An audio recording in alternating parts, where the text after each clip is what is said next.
Hello friends, welcome back to Varuni kitchen and vlogs. இன்னைக்கு வீடியோல சென்னை சவுகார்பேட்ல கிடைக்கிற பாதாம் மில்க் ஒரிஜினலா அதே மாதிரி எப்படி பண்றதுன்னு தான் பார்க்க போறோம். நான் இன்னைக்கு ரெண்டு விதமா பண்ணிருக்கேன். ஒன்னு சவுகார்பேட் ஸ்டைல்ல, இன்னொன்னு நார்மலா நம்ம வீட்ல பண்ற பாதாம் மில்க். இன்னைக்கு நம்ம 1 லிட்டர் பால்ல பண்ண போறோம். அதுக்காக நான் 100 கிராம் பாதாம் எடுத்துர்க்கேன். தண்ணியை நல்லா கொதிக்க வச்சு அதுல இந்த 100 கிராம் பாதாமை போட்டு ஒரு 10 நிமிஷம் மட்டும் ஊற வச்சு நான் எடுத்து வச்சிருக்கேன். இப்போ பாருங்க, அந்த தோல் எல்லாம் உரிக்கிறதுக்கு எவ்வளவு ஈஸியா இருக்கு. நைட் முழுக்க நம்ம ஊற வச்சாலும் இந்த மாதிரி ஈஸியா உரிக்க முடியாது. அதனால நம்ம சுடு தண்ணியில ஊற வச்சு எடுத்துக்கிறது ரொம்ப நல்லது.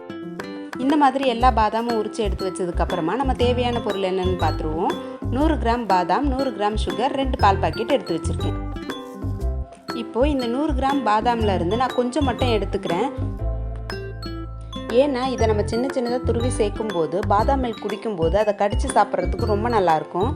அது இல்லாமல் கடையில் கிடைக்கிற அதே எக்ஸாக்ட் டேஸ்ட்லேயும் நம்மளுக்கு கிடைக்கும். பாருங்க, இதை இப்போ இந்த மாதிரி நான் சின்ன சின்னதாக துருவி வச்சுருக்கேன். இப்போ மீதி இருக்க பாதாமை இந்த மாதிரி ஒரு மிக்ஸி ஜாரில் போட்டு நம்ம நல்லா பேஸ்ட்டாக அரைச்சிக்கலாம். இதை அரைக்கிறதுக்கு நம்ம தண்ணி எதுவும் சேர்த்து அரைக்கக்கூடாது. இதிலேருந்து கொஞ்சம் பால் எடுத்து அதை சேர்த்து நம்ம நல்லா பேஸ்ட்டாக அரைச்சிக்கலாம். ஸ்டவ்வில் ஒரு பாத்திரம் வச்சுக்கலாம். அது காரம் இல்லாமல் சுத்தமான பாத்திரமாக பார்த்து வச்சுக்கோங்க. பாத்திரம் வச்சதுக்கப்புறமா இந்த மாதிரி நம்ம எடுத்து வச்சுருக்க 1 லிட்டர் பாலை அதில் சேர்த்துக்கலாம். இந்த பாலை நல்லா கொதி வர அளவுக்கு மீடியம் ஃப்ளேமில் வச்சு காய்ச்சிக்கலாம். பொங்கி வரட்டும், அது வரைக்கும் வெயிட் பண்ணலாம். பால் நல்லா கொதிச்சு பொங்கி வந்ததுக்கப்புறமா சிம்மில் வச்சுருங்க. வச்சுட்டு இந்த மாதிரி சைடில் இருக்க ஏடெல்லாம் நம்ம எடுத்து விடலாம்.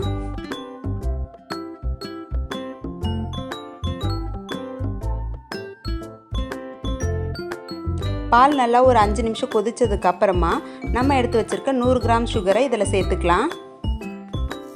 சர்க்கரை சேர்த்ததுக்கு அப்புறமா நல்லா ஒரு தடவை கலந்து விட்டுருங்க.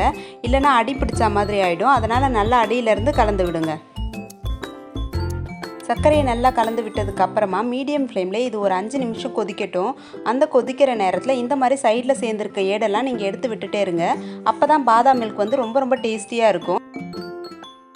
இப்போ பாருங்கள், 5 நிமிஷம் ஆயிடுச்சு. பாலும் நல்லா சுண்டி வந்திருக்கு. இப்போ இது கூட நம்ம துருவி வச்சுருக்க பாதாமும் அரைச்சி வச்சுருக்க பாதாம் பேஸ்ட்டும் ஒன்றா சேர்த்துக்கலாம்.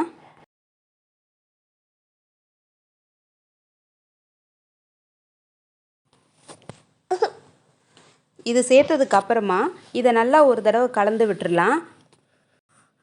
இந்த மாதிரி கலந்து விட்டதுக்கு அப்புறமா மறுபடியும் அந்த சைடில் சேர்கிற ஏடெல்லாம் எடுத்து விட்டுட்டே இருங்க. இது மறுபடியும் ஒரு 3லேருந்து ஒரு 5 நிமிஷம் கொதிக்கட்டும்.